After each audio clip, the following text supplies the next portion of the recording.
together. You say, not one step back. Forward together. Forward together. Forward together. I'm Yara Allen, and I am here. That music was amazing. I don't know how y'all sat down up there. I don't know how you did it. But let's do something real quick, all right? I got about 2 minutes, and my job is to create a choir. Right. All of you, all right? So here's what I'm going to ask you to do. If you are able to stand, would you please stand? It was Dr. Martin Luther King, the Reverend Dr. Martin Luther King, who said, our lives begin to end the day that we become silent about things that matter. Would you agree? And so we're here because we refuse to be silent, right? So far, so good. That's half the choir. Here's the song. It is a call and response. I'm going to say, somebody's hurting my brother, and it's gone on, and your job is to say, far too long. It's gone on, far too long. It's gone on. Somebody's hurting my brother, and it's gone on. And the last part is simple. We'll all sing, and we won't be silent anymore. So on that part, can we just pump a fist? We won't be silent anymore. All right? Real quick, I'm going to give it to you one time. You catch on, you jump in, and we're going to raise the roof on it, okay? All right, here we go. Somebody's hurting my brother, and it's gone on far too long. Yes, it's gone on far too long. I tell you, it's gone on far too long. Oh, somebody's hurting my brother, and it's gone on far too long. All together. And we won't be silent anymore. We got that? Here we go, real quick. Sopranos, altos, tenors, bass, baritone. I only sing in the shower all together. Oh, somebody's hurting my brother, and it's gone on far too long. Yes, it's gone on. I tell you, it's gone on. Oh, somebody's hurting my brother, and it's gone on. And we won't be silent anymore. Did you hear? Somebody's hurting my sister, and it's gone on. Yes, it's gone on far too long. I tell you, it's gone on. Oh, somebody's hurting my sister, and it's gone on. And we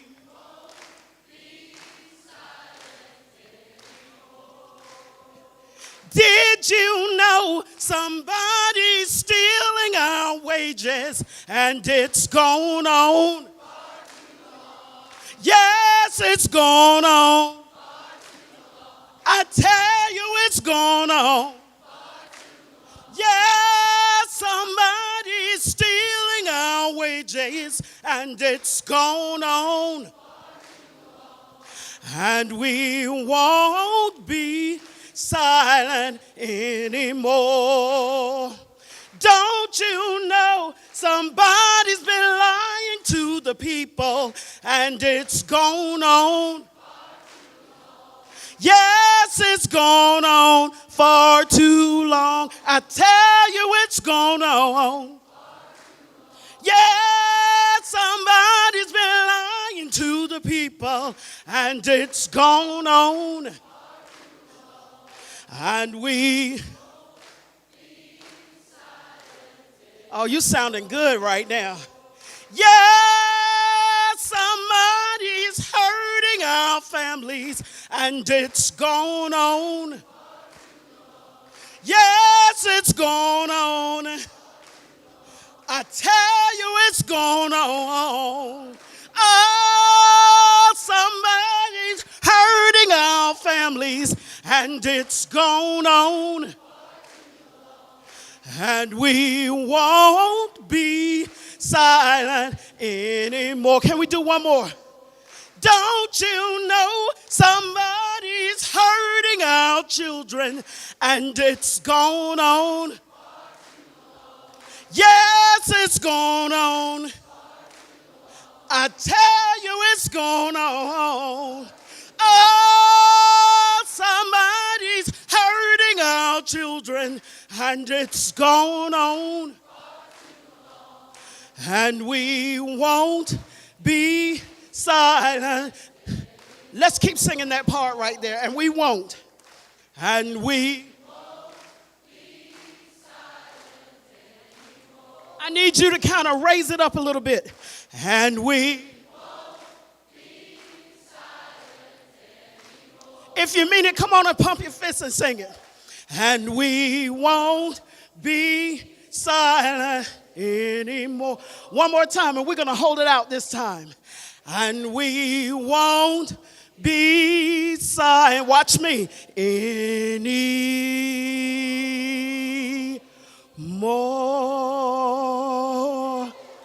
You're a wonderful choir. Wonderful choir.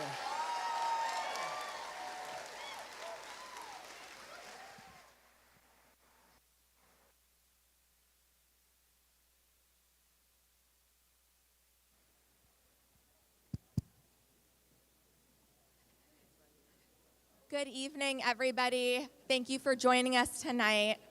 Please welcome Dr. Jens Fredrickson.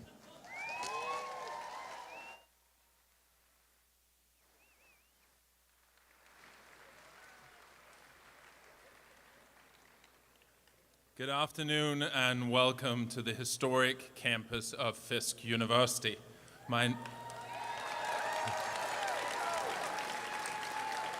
My name is Jens Fredrickson and I serve as the Executive Vice President here at Fisk. I'd like to take just a moment to welcome a few of our special guests here today. Senator Sanders, we're delighted you're here.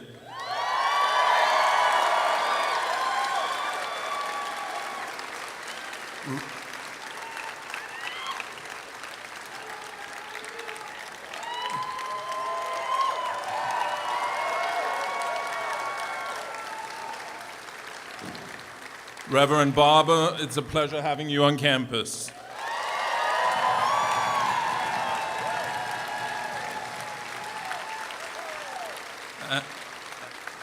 And Representative Jones, well,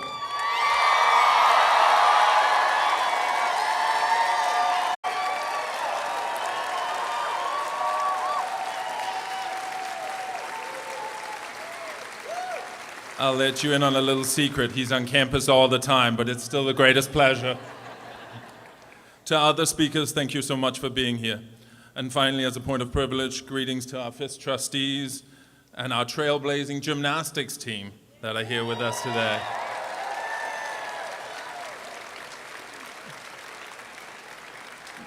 Before I close this welcome, I'd like to express that as much as Fisk is rich in history, it has always been an institution with at least one foot in the future, and that future being a better future for all. Justice, equality, empowerment, safety, and inclusion are transcendent values that impact every facet of our lives. Fisk has always been and will always embody a haven for these values and their perpetual cultivation and dissemination. Welcome to Fisk. Thank you. Thank you. Please welcome Alana Royale.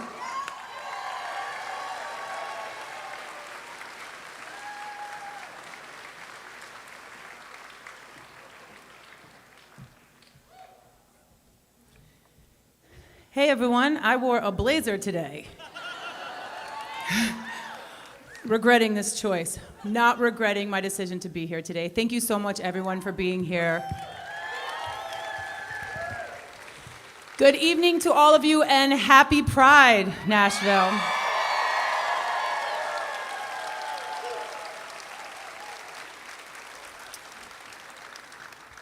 It is my absolute honor to stand here today alongside these pivotal figures in the fight for equity, liberation, and justice Not to mention, we are also on what I would consider to be sacred ground, Fisk University here, where a generation of civil rights icons first planted roots of a movement. I'm supposed to be on my way to Minneapolis right now to start a tour tomorrow, but this event really took precedence over a gas station in Iowa lunch. So I'm very happy to be here and not in the middle of Iowa right now, but I will be there tomorrow. My name is Alana Royale. I am a most of the time touring artist and a sometimes server at Henrietta Red right here in Germantown. As a musician and a restaurant employee, I do know a thing or two about being overworked and underpaid. I know about the financial anxieties of managing my career, my health, my mental well-being, and my mortgage. We are here today to discuss Tennessee minimum wage. Although I don't think you guys are that excited about it. Minimum wage, minimum. This $7.25 an hour is the legal threshold for which paying your employees, and this has not changed since July of 2009 on a federal level. 2009. How is it that nearly every facet of our lives has changed since 2009 and not once we have made an increase to federal minimum wage?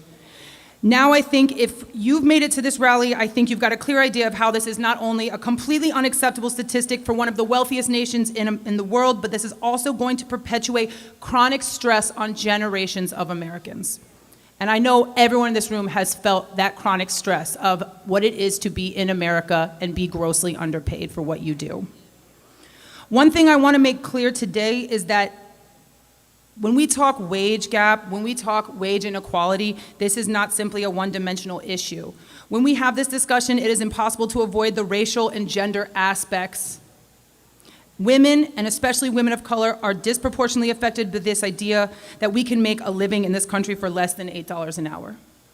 In Tennessee, 36% of workers make $17 or less.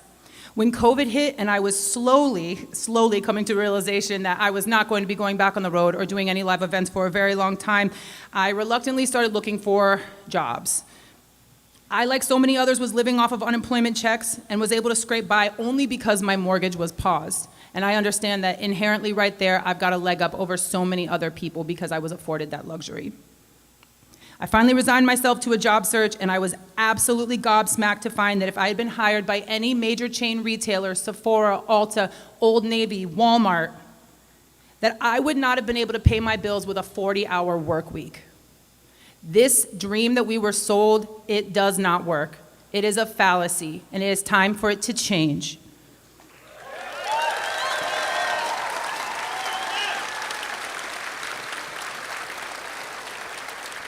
We are living in a broken culture of impossibly low wages and a tipping system built off the tenets of segregation and racism. Something must change, and just by showing up today, you have decided you are ready to be a part of this change. I deserve better, you deserve better, we all deserve better. Thank you. So I'm asking you today, a couple things here. Please make sure you are registered to vote. Please show up to the polls when you know you're registered. Please find a way to maintain your own physical and mental health so that you can continue on this fight for a truly fair and just America. Stay informed, stay hydrated, and remember, you can buy a record once and stream it forever. Thank you so much. Thank you. Please welcome Sam Lewis once again.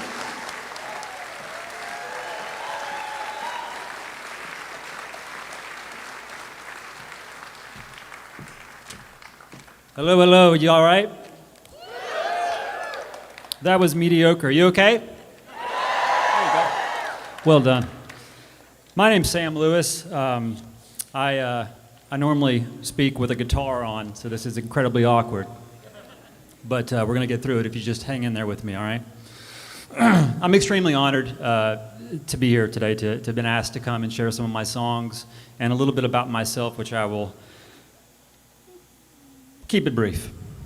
I've called Nashville home for the last 14 years. It's the longest I've lived anywhere. which is quite an achievement considering I was enrolled in nearly 20 different public schools before graduating from Carroll County High School in southwestern Virginia. My parents were both blue-collar workers. We moved from state to state, from one low-paying job to another, barely keeping the lights on. At 17 years of age, I had to be independent. This meant buying my own car, my own mobile phone. We called them mobile phones then. And maintaining them. I lived with my mother and her husband at this time. So all of us doing our parts to make ends meet felt more like roommates. My first job was at the local Burger King, making $4.85 an hour, which was minimum wage at the time. I quickly learned it was impossible to continue playing sports or attend after-school programs that I enjoyed for years while trying to work a part-time job. Certainly a relatable subject, I'm sure, for many of you. Unfortunately, this was only the beginning of what I call the sacrificial cycle. Underprepared for college and dependent on working to survive, I took a job at a furniture factory, but I lost my work when the work moved overseas. It took 10 years of working at Walmart before I could save just enough money and make the leap to be a full-time musician. A few more dollars an hour would have allowed me to pursue my dreams years earlier. I will never get that time back, but we don't have to make the next generation wait for years before they're reaching their dreams.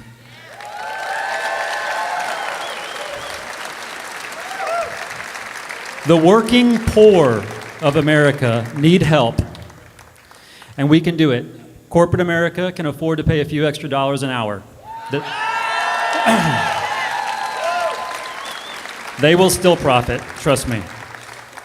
Too many of our elected leaders, the wealthy, and corporations have chosen poverty and homelessness for us all to dwell within. They act as if inequality is somehow morally justified, when we all know it is not true.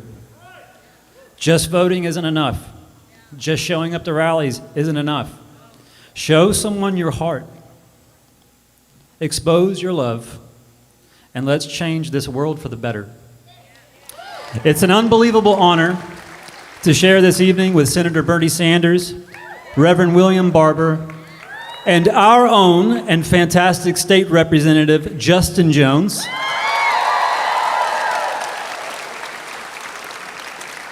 All great individuals with vision and passion to help the working classes of America. They can't do it alone. We have to help them. We have to vote. We have to show up and be counted. Thank you so much. Thank you very much. Now please welcome Miss Honey Harris to the stage.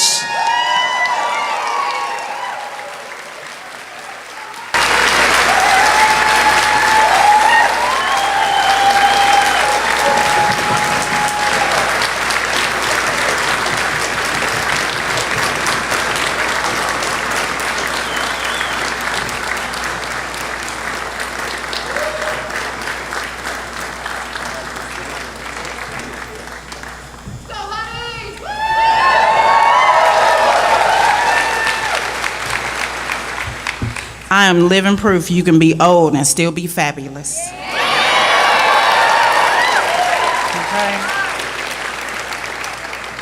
I'm Honey Harris. I want to say welcome, sweet lambs and gentle giants. Thank you for being here, most powerful. I'm used to little bitty babies, but I see everybody as somebody's baby. Okay? I am a paraprofessional with MNPS schools.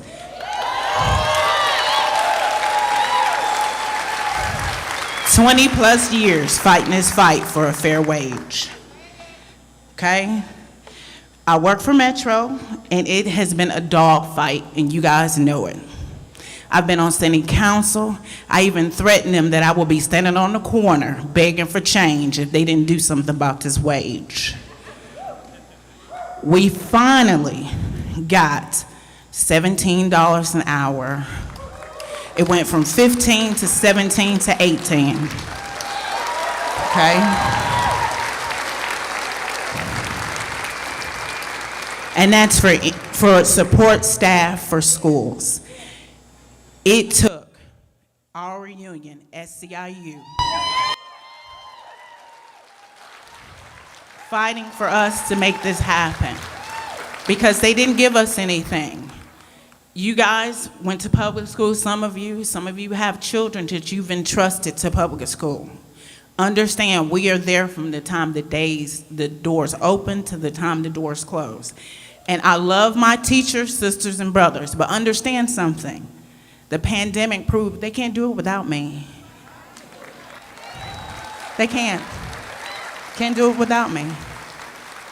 So I want to live and play in Nashville just like everybody else. I am a mom of a 29-year-old MMPS graduate and an 11-year-old current MMPS student. So that's 17-year difference, and I've been in this fight, and I'm gonna stay in this fight. Understand, we need you to vote. If you have your child in public schools, we need you to be on PTO. We need you to show up at city council. We need to show up at school board. We need you to show up every time the school door opens and you're not working. We need you to show up because parents have the power. Parents are the voters. You are the first and the best advocate for your children. Understand that.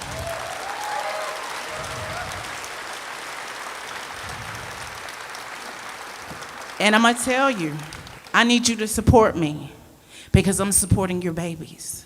And when you vote and you stand and you say, Miss Honey needs to be able to pay her mortgage while she's feeding my child, while she's loving on my child, while she's educating my child, she needs to be able to pay her bills too.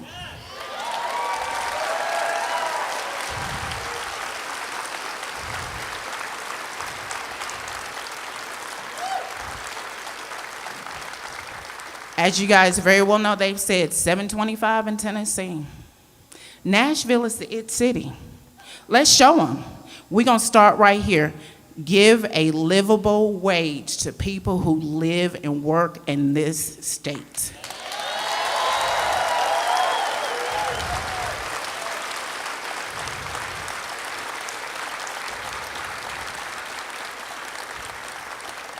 We want to be known not just for the place to play. We want to be known for the place where they pay. Okay? Okay? I want to thank Justin, my beautiful escort. I want to thank Reverend Barber, all of you guys and everybody's here who organized this event. And when you see me standing on the corner with my MMPS shirt, take some pictures and say, I know her, you need to pay her. Okay? Thank you.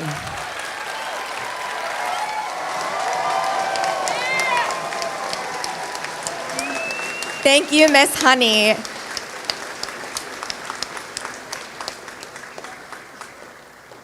Now, folks, please put your hands together for Representative Justin Jones.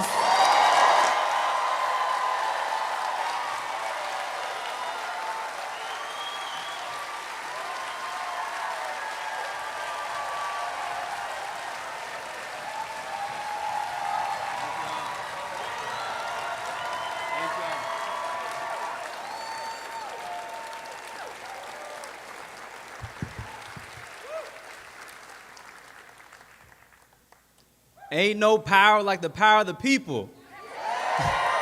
Because the power of the people don't stop. Say what? Ain't no power like the power of the people because the power of the people don't stop. Ain't no power like the power of the people because the power of the people don't stop. Ain't no power like the power of the people because the power of the people don't stop. That's what we're bringing here today. Thank you all for being here.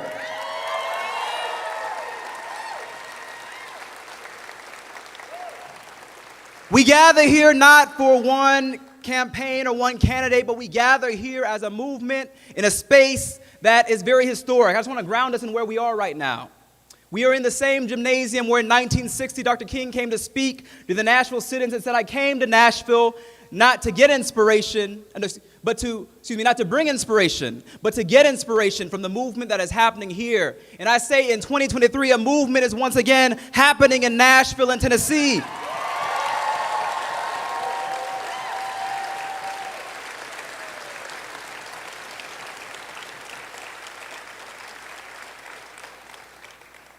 And as we look around today, I know that many of my colleagues on the other side of the aisle are fearful because look around, we are multiracial, we are intergenerational, we are from urban and rural communities. This is Tennessee, and we represent the future of Tennessee that they're so fearful of because it is inclusive. It is one that affirms human dignity. It is a Tennessee that will uplift our children so they can flourish. And so I would be remiss if I didn't mention what today is. Today is National Gun Violence Prevention Day.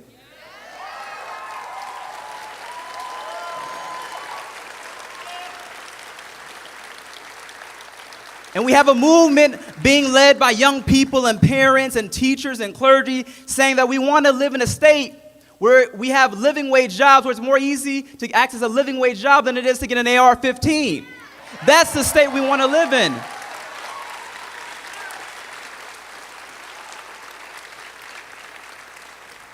It is emotional looking around and seeing you all because this is the revolution coming to Tennessee. And the reason why there's so much repression in Tennessee, the reason why the Republicans are so extreme in their attacks on our democracy is because there's so much revolution to quell in Tennessee, we see.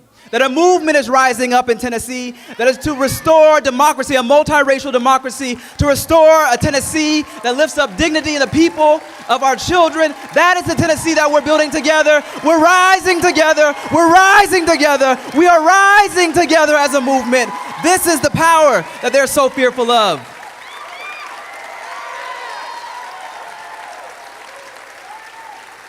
And so as we talk about wages, because that's what we're talking about, but we know that economic justice is a racial justice issue. We know that it's an immigrant rights issue. We know that's an issue of treating women and paying women equal. We know that's an issue of uplifting our LGBTQ plus brothers and sisters. We know that economic justice is connected to all of our fights. And we know that that's the issue that scares them most, this fusion coalition that my mentor, Reverend Barber, always talks about, this coalition of conscience that we're building in the South, the same Tennessee where Dr. King came to stand with sanitation workers. The same Tennessee.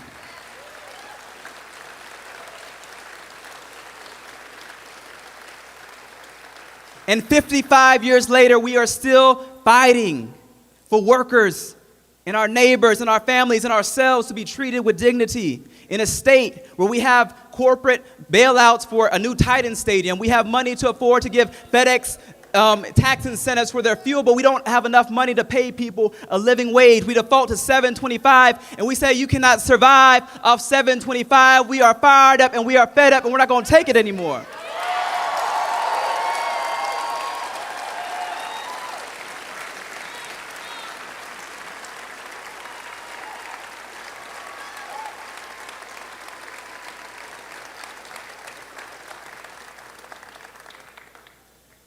Just this session, we passed a budget.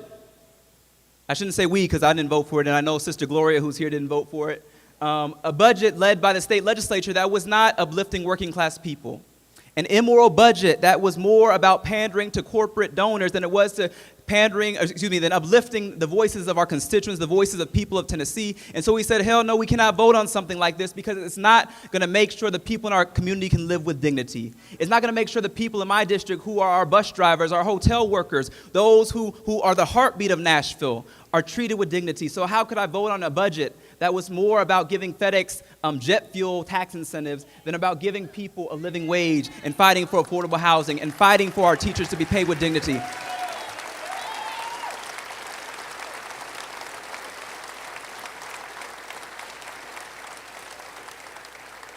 And so we know that as Uncle Bernie, Brother Bernie is here, is going to be talking about the federal level. We know that we also must fight at the state level because that state capitol is walking distance from here.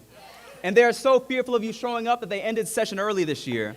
They ended session 3 weeks early because they saw the power of this movement that is happening, that they were afraid.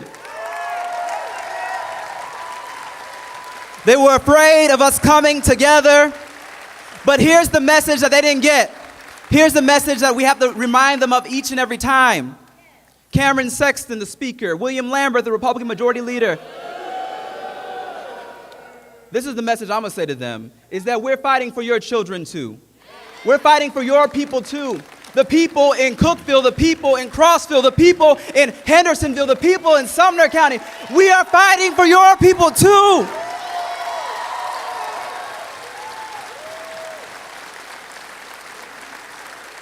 And so as we leave this rally this summer, we will be traveling to these districts around our state. We hope you join us.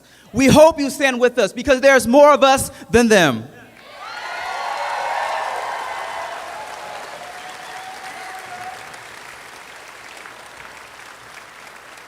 There's more of us than them, those of us who are fighting against these starvation wages, those of us who are fighting for human dignity, those fighting for a new South. You know, segregationists had a saying that the South will rise again. I say, let's rewrite that. The South will rise anew. The South will rise anew. We are rising as a new South, as a new Tennessee, as a new Nashville, as a new Memphis, as a new Knoxville, as a new 10 Mile, Tennessee. Wherever you're from, Chattanooga, we are rising together to build a new South, and that is a South that is worth fighting for. It's a South that will redeem this state. It's a South that will redeem this state.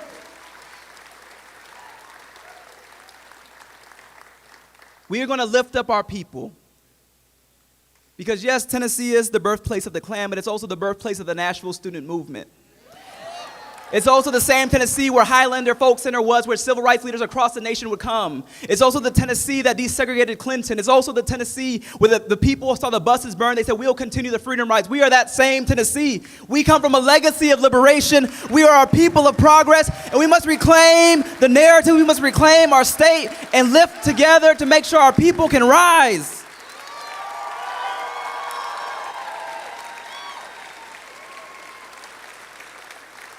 So, my friends, I'll just leave you with this. Is that we are fed up. And when you're fed up, it's time to rise up.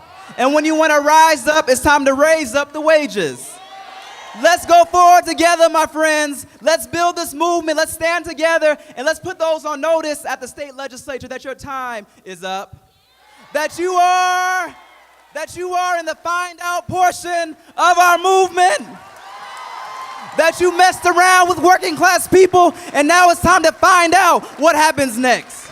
That you messed around with the workers. Now it's time to find out what's coming next. That you messed around with our communities, and it's time to find out what comes next as we're standing together. And so thank you all for being here. We're going to keep rising together and working together, and it's going to take all of us, not one of us, but it's going to take us standing together across issues, black, brown, and poor white people standing together to let them know that this politics of fear and division that they try and sow by banning books and banning history is not going to work, because we know what it's about. It's about divide and conquer, and we're done with that foolishness. Power to the people.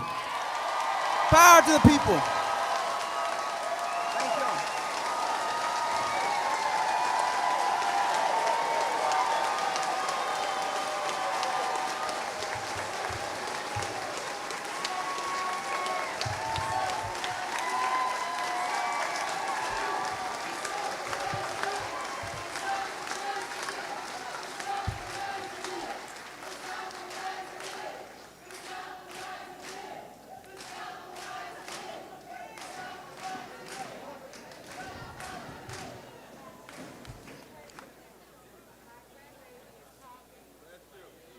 Thank you. Thank you, folks.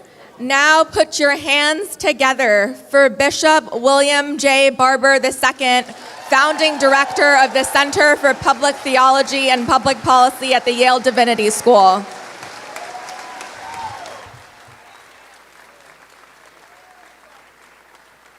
Dr. T, can you bring that over?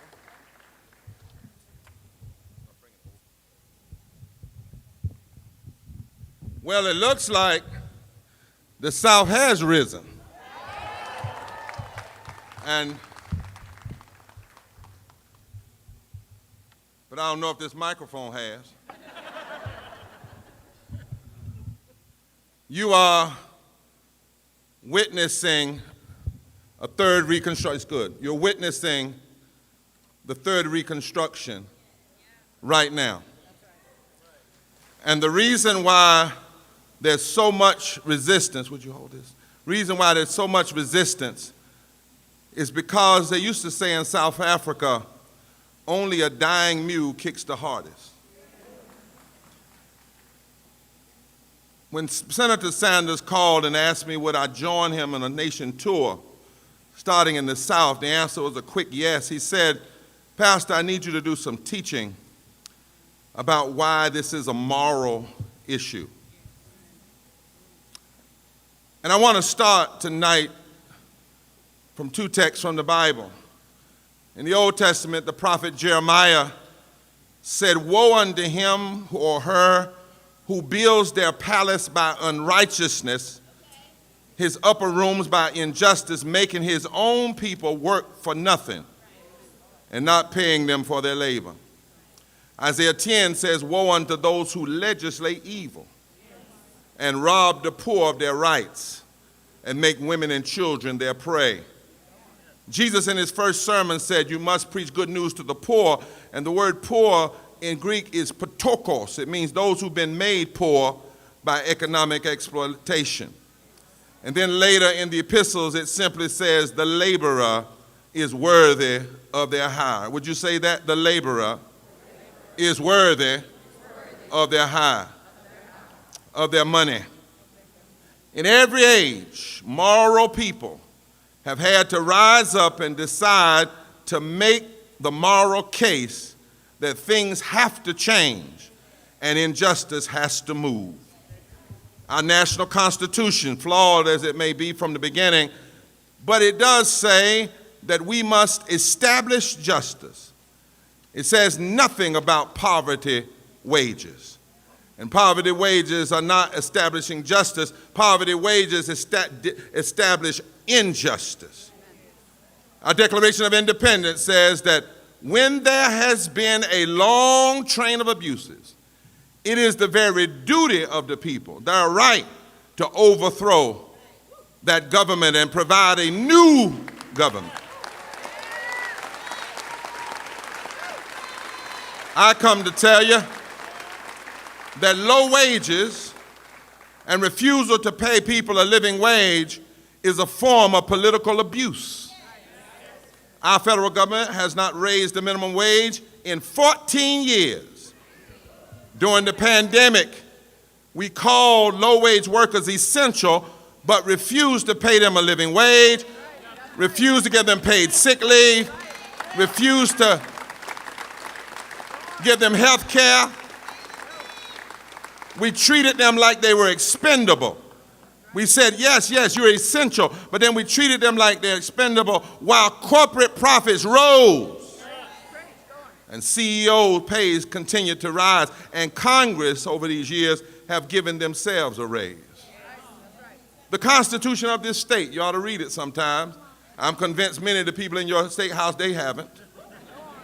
The Constitution of this state makes it clear that our liberty depends on people who decide things have to change and injustice has to move. It says in Article 1, Section 2, that the government being instituted for the common benefit, the doctrine of non-resistance against arbitrary power and oppression is absurd.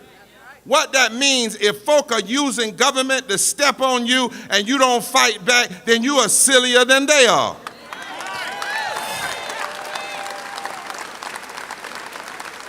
And so in every age, there comes a time when people have to rise and decide things have to change and injustice has to move. In 1935, amidst the Great Depression and labor strikes and the Harlem riots, Langston Hughes turned his pen into a moral instrument and a weapon to fight injustice, and he wrote these words: "Oh, let America be America again, the land that has never been yet and yet must be, the land where every man is free, the land that is mine, the poor man, the Indians, the Negro, me, who made America, whose sweat and blood, whose faith and pain, whose hand at the foundry, and whose plow at the reins. Oh, yes, I say it plain, America has never been America to me, but I swear this oath that America will be." Langston Hughes knew what we must know now, that in every age, a moral people have to rise up and decide to make the moral case that things have to change. Say, have to change. And injustice has to move. In the face of unchecked greed and inequality in the Gilded Age, Mother Jones, who traveled Tennessee and Kentucky and West Virginia, she was asked about why she fought so hard for union rights and for wages. And she said, you mourn the dead, but you fight like hell for the living. When Francis Perkins was labor secretary under FDR, she pushed him until Franklin Delano Roosevelt said at a fireside chat, no business which depends for its existence on paying less than a living wage to its workers has any right in this, could even continue in this country.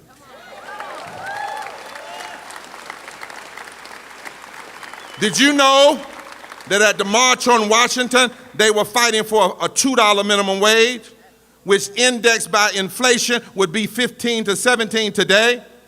Did you know that the night before Dr. King was shot, standing up for wages, standing up for garbage workers and sanitation workers, he said these words, nothing would be more tragic than for us to turn back now. And then he said, look, I'm a preacher. It's all right to talk about long white robes over yonder and all of its symbolism, but ultimately people want some suits and dresses and shoes down here.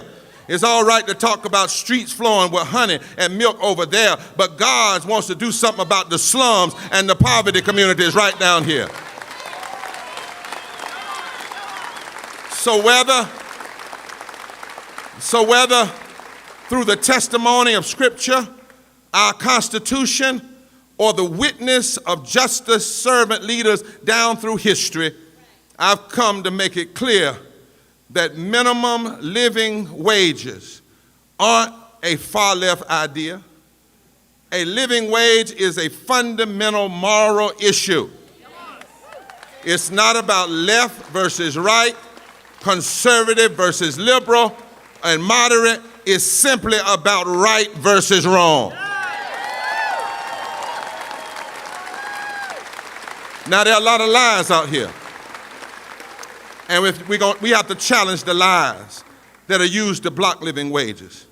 The Nobel Peace Prize in economics a couple of years ago went to 3 economists who demonstrated with empirical data. Somebody say empirical data. Because you don't want to be loud and wrong. Empirical data. And they found out that raising the minimum wage to a living wage doesn't cost jobs, doesn't raise prices. In fact, more cash in the hands of working people actually helps the economy rather than tears it down. We got to take on the lies. Down here in the South, it's wrong that down here in the South, far too many politicians still use cultural wars to pit white workers against workers of color. And while they're pitting folk against one another, 50% of all workers in the South make less than a living wage. Don't fall for the tricks. Don't fall for the diversions. Don't fall for the deflections. You see, in the South, Dr. King said in Alabama, he said, the greatest fear of the Southern oligarchy is that the masses of poor Negroes and poor white folk would get together and form a political voting bloc that would fundamentally change the economic architecture of the country. But for what we are seeing today, it's not Trumpism. For the past 50 years, the Southern strategy has been used to use cultural wedge issues to pit white folk against black folk and brown folk and straight folk and gay folk and immigrants. They called it positive polarization. They actually said if we get caught lying, say we didn't do it. But positive polarization. But what we've got to realize in this time now is that the same folk that are taking our voting rights are also blocking our living wages. The same folk that are denying our health care are also blocking our living wages. The same folk attacking the LGBTQ community is taking our living wages. The same folk trying to tell women what to do with their body are taking their wages. And we have got to decide if they are cynical enough to be together, we got to be smart enough to come together. And the South is key. Look around this room. The South is not really made up of red states or blue states. The South is a deliberately unorganized state, a deliberately divided state, but that's changing. That's why Senator Sanders is right to come south and make the case for living wage. 1/3 of the nation's poor live in the South. 1/3 of all poor white people live in the South. It's wrong that greedy people on Wall Street have gotten bailouts while many of you have gotten locked up when you simply stood for a living wage. It's wrong. It's wrong that the law still allows tipped workers to be $2.15 an hour, which is nothing but an extension of slave labor into the service industry. So whatever kind of worker you are, we say living wages now. We need moral clarity. Somebody say moral clarity. We got to cut through the neoliberal deceptions and the trickle-down deceptions and the moderate deceptions. Dr. King one time said moderates were the greatest enemies to the movement because they're more interested in order than they are in justice. And we have to cut through the lie that full employment is the answer, because slavery was full employment. When you have a lot of low-wage jobs being given to people, that is a moral contradiction. Low-wage jobs and full employment when you're working but you're not being paid. The moral priorities of extremists are so off that just last night they argued to the whole world that the way to save the world's economy and the nation's economy is to kick needy people off a food stamp. What a disgrace. We've got a moral crisis. And finally, low wages are not just wrong, they are deadly. Listen to me now. Did you know that 700 people were dying a day, 800 people were dying a day before COVID from poverty? Poverty during COVID, the poor died at a rate 3 to 5 times higher, whether you're in a poor white community or a poor black community. Not because COVID killed them, but because of all of the ways in which they did not have things or access because they were poor. Did you know that 330,000 people died during COVID, not from COVID, but from the lack of health insurance? And America is the only of the 25 wealthiest nations that doesn't offer some form of universal health care.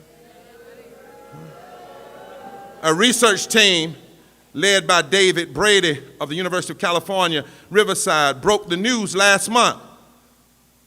Poverty is the 4th leading cause of death in America. It's greater than homicide. It's greater than diabetes. It's greater than respiratory diseases. And it's greater than gun violence. And that's why it's so bad when preachers get up and try to justify injustice, because what they really are doing is saying so much about what God says so little and so little about what God says so much. A $7.25 poverty wage is a death wage. And when you refuse to raise the living wage, you are engaging in policy murder. People are beyond frustrated. Things have to change. No longer can we accept that before COVID, there were 140 million poor and low-wealth people in this country. 43% of adults, 53% of children, 26 million black people, 66 million white people, 73 million women, 68% of Latinos, more than 40 million workers making less than $15 an hour. We need living wages now.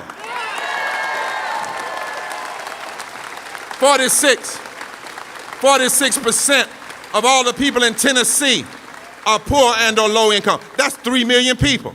56% of your children, 48% of women, 1.6 million, 61% people of color, 1.1 million, 41% of white people in Tennessee, 2 million people. So workers, don't let up. Make them hear you. Make them see you. Make them feel your power. This is not about Democrat versus Republican. This is about doing right, and the right time to do right is right now. Oh, hallelujah.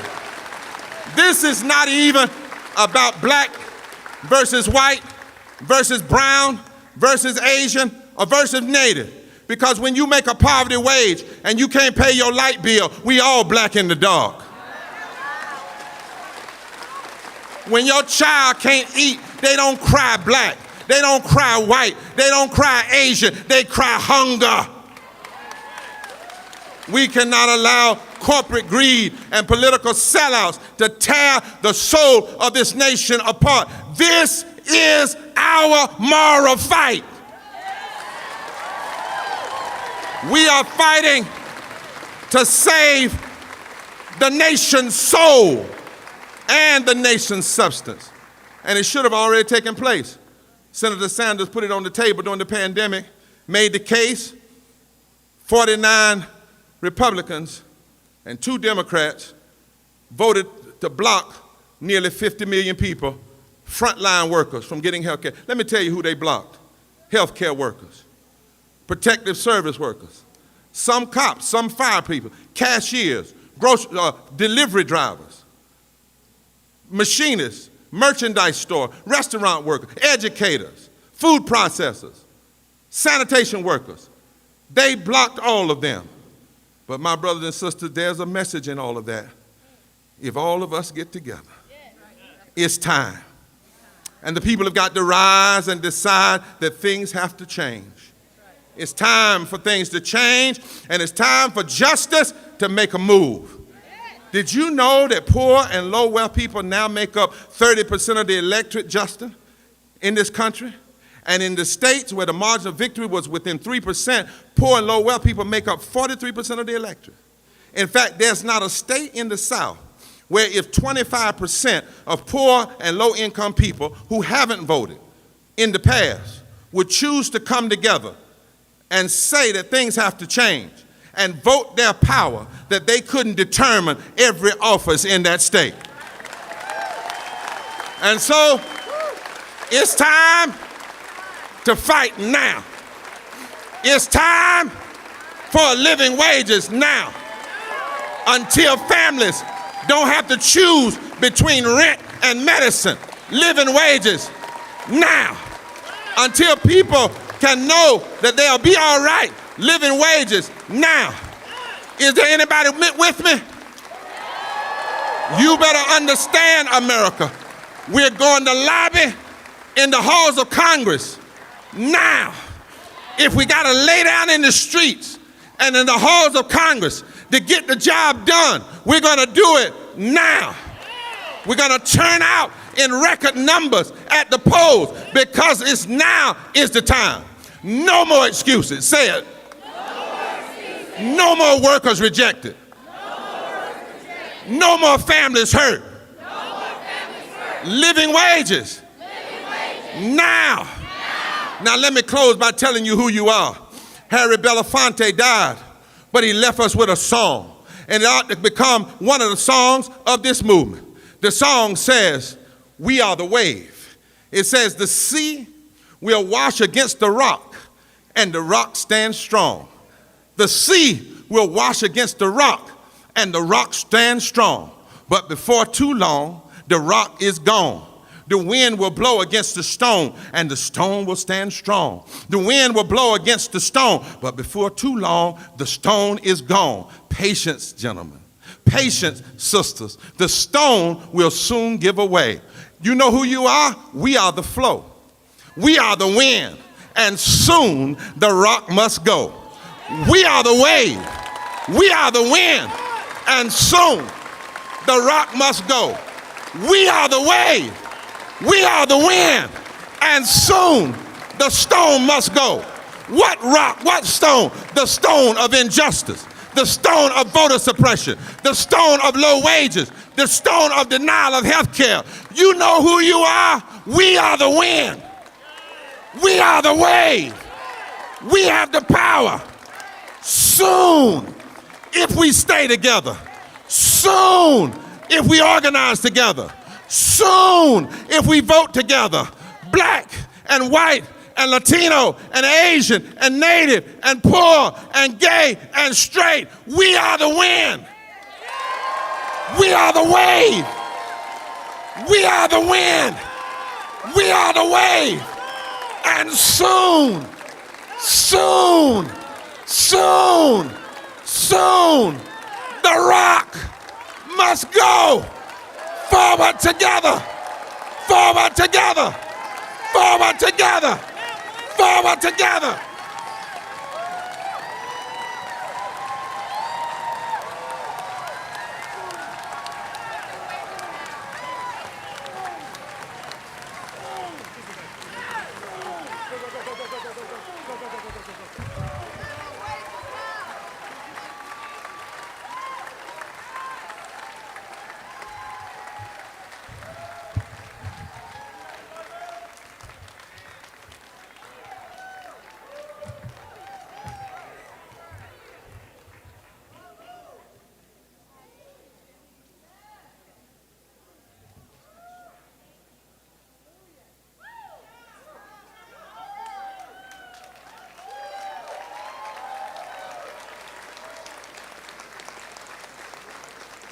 Thank you, Bishop Barber. Now, please put your hands together for the senator from Vermont, Senator Bernie Sanders.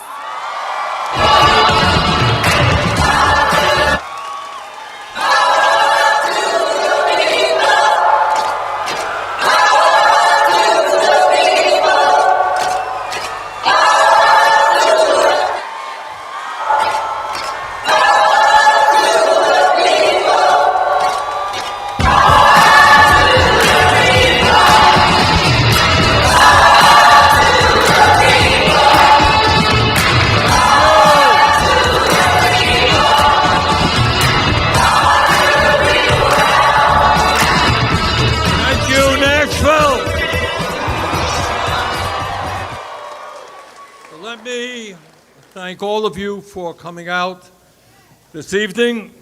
This is a wonderful turnout, and we appreciate you being here. Let me thank the many thousands of people all across this country who are looking at you right now on live stream. Let me thank the musicians, Sam Lewis and Allison Russell. Let me thank Alana Royale, Sam Lewis, Honey Hirth, Representative Justin Jones, and let me thank one of the great fighters for social justice in this country, Reverend William Barber.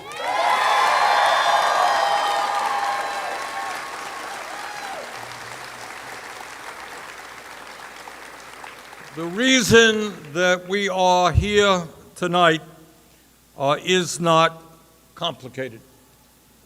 In the richest country in the history of the world, we demand an economy that works for all, not just the few. We demand an economy that is based on justice. And you just heard the Reverend speak about the history of the struggle for justice. That's what we want. And we want an economy that is not based on the extraordinary level of greed, uncontrollable greed that we see today.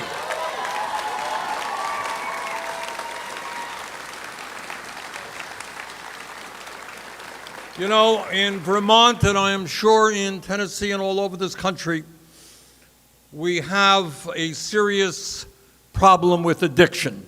We have drug addiction and alcohol addiction, tobacco addiction. We have all kinds of addiction. But maybe the most egregious addiction of all is that our ruling class is seething with greed. They cannot get enough. $5 billion in wealth is not enough. $10 billion, they don't know how to spend their money. As you know, some of them now, after they buy their islands and they buy their personal planes, they're now off to Mars and outer space. They don't know how to spend their money, while 600,000 Americans are homeless. We demand an economy that understands that health care is a human right, not a privilege.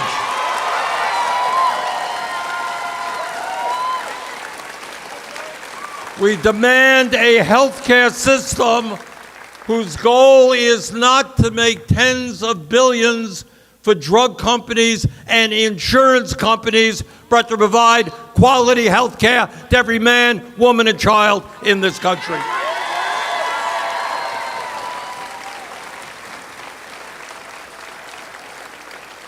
We want a health care system in which every American can walk into a doctor's office whenever he or she is ill and not worry about the bill, can go to a hospital, not worry about coming out bankrupt.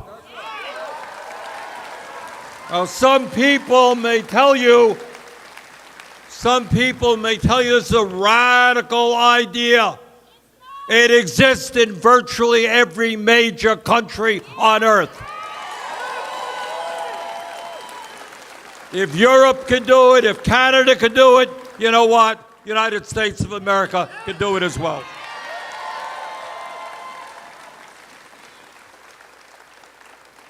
We demand an economy in which all of our people can live in decent, affordable housing.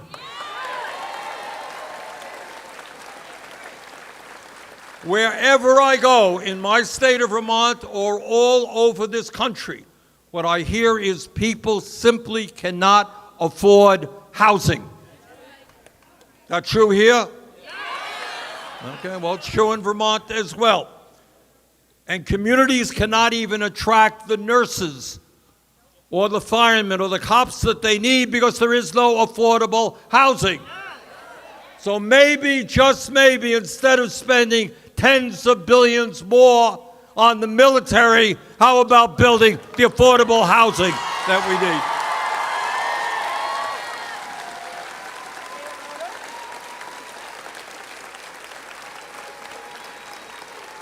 We demand an economy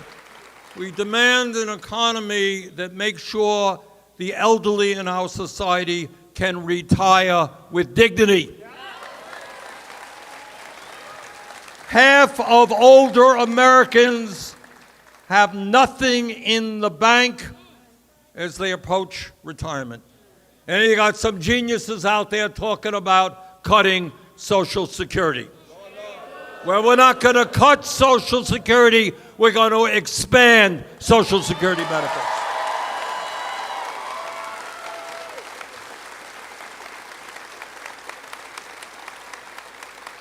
And understanding what Tennessee and Nashville have recently gone through, we demand a society in which we have sensible gun safety legislation.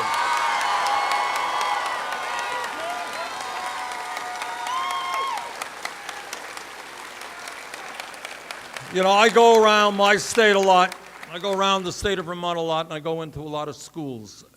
And it is almost unspeakable. And frankly, it's one of the issues I don't like talking about because it is so horrific and so painful. But you go to schools, and kids go through all of these exercises in terms of what will happen if there's a shooter in a school. Can you imagine all over this country? It used to be that you went to school, it was a safe place, secure place. Now kids are scared to death about unspeakable crimes. So we have got to have the courage to stand up to right-wing extremists, do what the American people want, that is sensible gun safety legislation.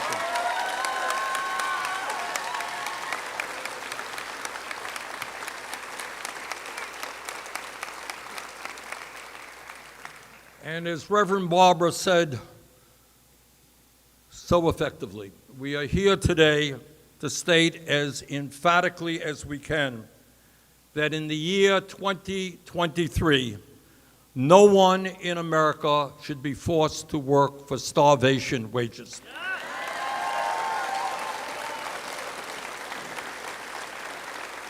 I don't care where you are in America. I don't care if you're in the South, the North, the East, the West.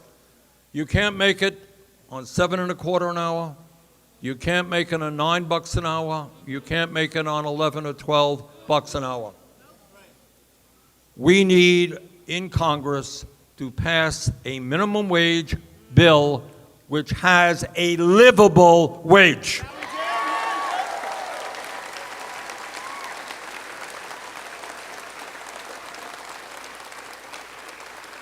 And as the chairman of the Senate Health, Education, Labor, and Pension Committee, which has jurisdiction over this issue, with you and with the American people, we're going to do everything we can to raise that minimum wage to at least 17 bucks an hour.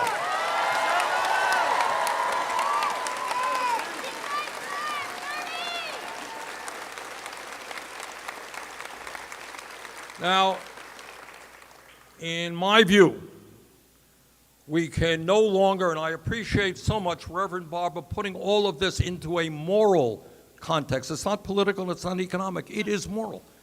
It is not moral when the billionaires get richer and working families struggle to put food on the table.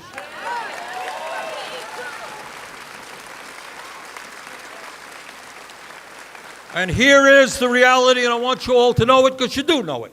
We don't talk about it enough. We don't talk about it in Congress. We don't talk about it in the corporate media. But here is the truth, and that is for the people on top, the economy today in America has never, ever been better. They have never had it so good. But for working class people, in many instances, our people are falling further and further behind as they struggle to pay their grocery bills, their rent, their health care bills. Today in America, and we don't talk about it very much, but it's time that we do. We have more income and wealth inequality now than ever before. Now you tell me the morality, the decency of 3 people on top owning more wealth than the bottom half of American society, 165 million people. How much do they need? How many homes do they need? How many islands do they need to buy when children in America go hungry? Today, while nearly 18 million American families are paying more than 50% of their limited incomes on housing. You all know those folks, right? There you go. And nearly 600,000 Americans are homeless. The top 1% own more wealth than the bottom 90%. Today, while millions of ordinary workers are working longer hours for lower wages, the CEOs of the largest corporations now earn 400 times more than the people they employ. 400 times. And that is the largest CEO worker differential in the history of this country. When I was a kid, it was 20, 30 to 1. You know, CEOs always made more money than workers. Nothing new about that. 20, 30, 50 to 1. Now it is 400 times. And I want to tell you something else that is not talked about in Congress or in the media. And that is, since 1975, there has been a massive redistribution of wealth. You know, you hear our corporate friends, they're worried, oh, how terrible it is to redistribute wealth. Well, guess what? In the last 50 years, there has been a massive redistribution of wealth. but it's gone the wrong way. Over the past 50 years, more than $50 trillion in wealth has been redistributed from the bottom 90% to the top 1%. You got that? $50 trillion from the bottom to the top. Now, today in America, and I'm sure I don't have to tell this to anybody here, 60% of our workers are living paycheck to paycheck. I grew up in a family that lived paycheck to paycheck. Many of us today, many of you are living paycheck to paycheck. And I'll tell you what that means. Reverend Barber touched on it, because we don't talk about it enough. It means that every single day when you live paycheck to paycheck, when you are worried if you're going to be able to afford rent, when you're scared to death that if your car breaks down, you can't get to work, you're going to get fired. When you're worried if your kid gets sick, how are you going to afford a medical bill? And if, God forbid, somebody ends up in the hospital, how are you going to pay a $50,000 bill? People are worried and stressed out. And you know what the doctors tell us? Stress kills. Living paycheck to paycheck leaves you with no sense of security. All right? You got to hustle, you got to worry every single day. It takes a toll on your mind, it takes a toll on your body. You have no cushion to fall back on, no quality time to spend with your family where you can relax and not worry about what tomorrow is going to bring. And the result of all of this is rather incredible. We don't talk about it. It is that not only in America is life expectancy in general going down, the differential in years between working class and low-income people and the rich is growing wider. Poverty is a death sentence. Poverty is a death sentence. And we're standing here this evening to say we will no longer accept that.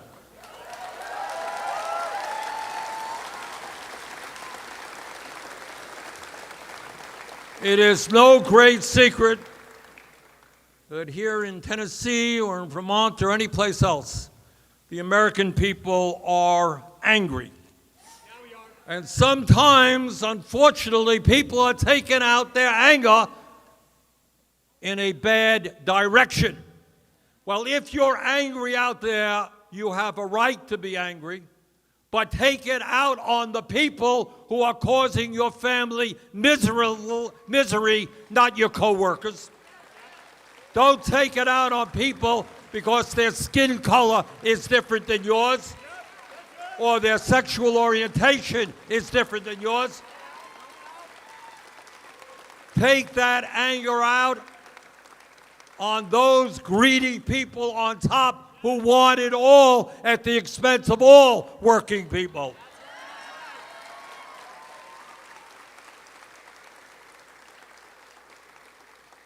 And one of the reasons that people are so angry has to do with the reality that the average worker in our country, I want you all to hear this, makes $50 a week less than he or she did 50 years ago after adjusting for inflation. Think about that for a moment.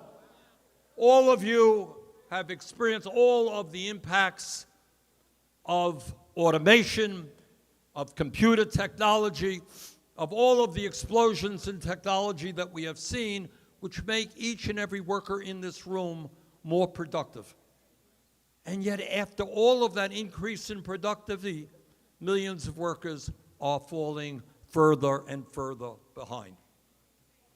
When all is said and done, real weekly wages for the average American worker today is lower than they were in 1973. Can you believe it? And that's the struggle that we have. Now, there are a lot of things that we have got to do. But at the top of the list is saying very clearly that if you are working 40 hours a week, you are not living in poverty. You've got to raise that minimum wage to $17 an hour.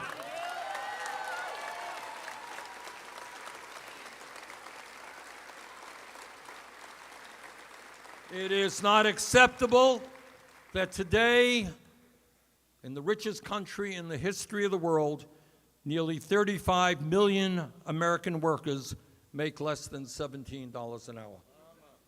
And it is a national disgrace. And as a member of Congress, I'm embarrassed to tell you, Congress has not passed an increase in the minimum wage since 2007, 16 years ago. Can you believe that? Think of what's happened in the last 16 years. Congress has not raised the minimum wage. So yes, together, we are going to raise the minimum wage to a living wage, because in this country, a job should lift you out of poverty, not keep you in it.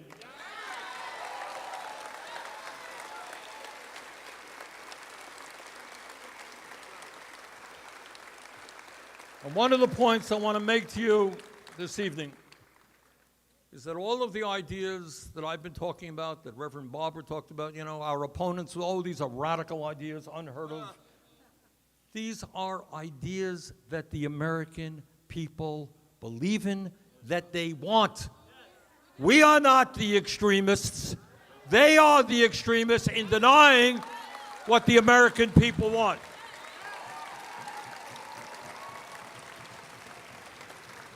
In poll after poll, the American people make it clear they want the minimum wage raised here in Tennessee, in Vermont, all over this country. But it is not just the polls.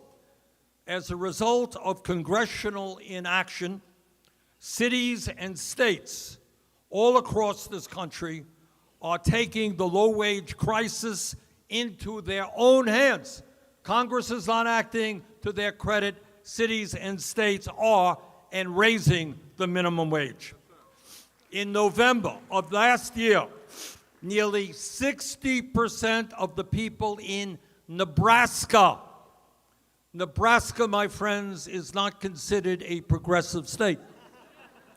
60% of the people in Nebraska, a state with a Republican governor and 2 Republican senators, voted to raise the minimum wage to $15 an hour.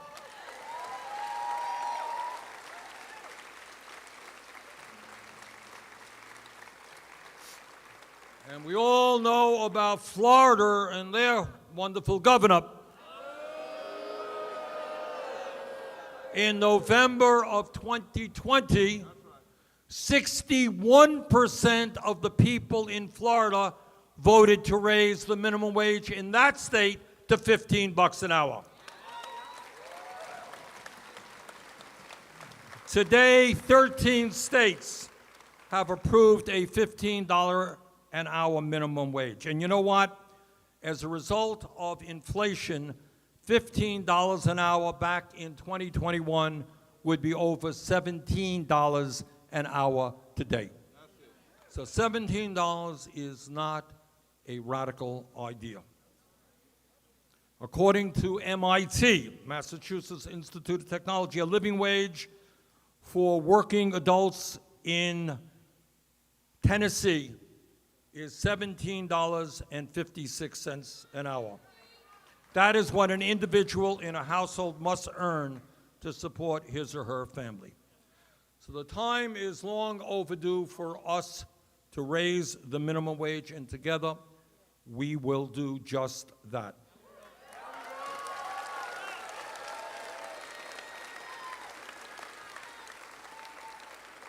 And while we deal with the federal minimum wage, we must also address the scandal of the tipped wage, which has been stuck at $2.13 an hour for more than 30 years.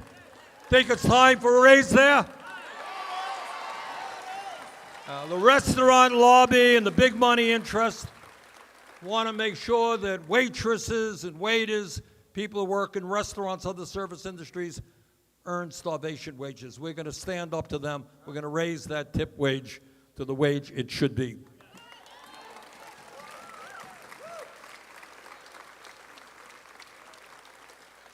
Brothers and sisters, the biggest impediment we face to change is not just the billions of dollars that big money interests put into politics in our corrupt political system. That's a real problem. It's not the biggest problem. Biggest problem is not just employers trying to break unions. That's a big problem. It's not the biggest problem. The biggest problem that we have gets back to something that Nelson Mandela said a long time ago. And he said that everything seems impossible until it happens. In other words, what the system, what the moneyed interests, what the establishment wants you to believe is you're powerless. They got all the money, they got all the power, they own the media, they can take your job and ship it to China tomorrow. You got nothing. And what we are here to say, Reverend Barber made this point better than I do, is that when they divide us up, they win. When we stand together, black and white and Latino, Native American, Asian American, when we stand together as working people, gay and straight, at the end of the day, the 1% is very powerful. I would not deny that for a moment. I am not a mathematician, but I do know that 99% is a hell of a bigger number than 1%.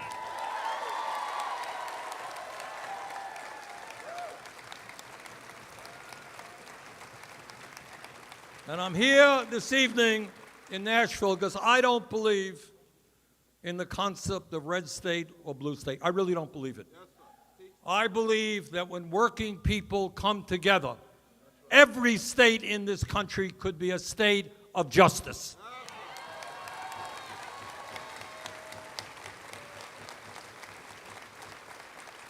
So let me thank all of you here in Tennessee, because I know the politics are difficult. I do know that. And I know it's hard to stand up for justice. But I thank you all, and I applaud what you're doing. Let's go forward together. Let's transform this country. Thank you very much.